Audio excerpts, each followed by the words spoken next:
I want to kick off this discussion by talking about this very specific claim that has been made by President Tokayev.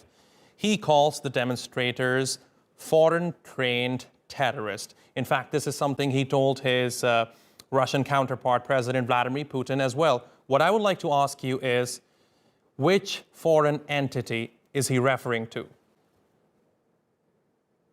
We don't know. He's not given us any evidence that there are foreign terrorists operating inside of Kazakhstan. There have been videos leaked that look like they're staged, very similar to things that we saw in Ukraine, arguing that they were foreign terrorists. There's been some allegations that somehow, Turkic nationalism is at play here. It is not clear at all who was responsible or if there are foreign terrorists active. There is no clear evidence there are foreign terrorists involved. But the problem is the internet has been shut down. There has been no investigation as to what has happened. There has been very limited information about what's going on. So to make that claim that there are foreign terrorists without any evidence is not very convincing. Then, Professor, what is the end game here for him? The end game for him is control.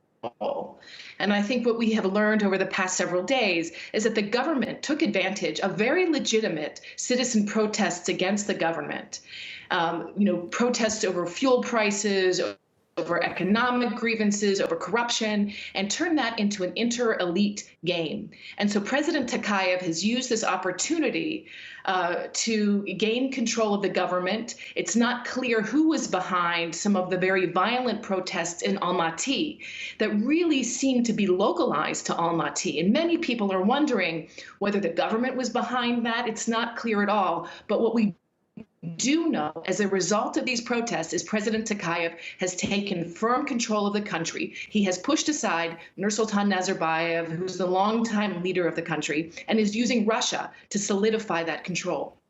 Right.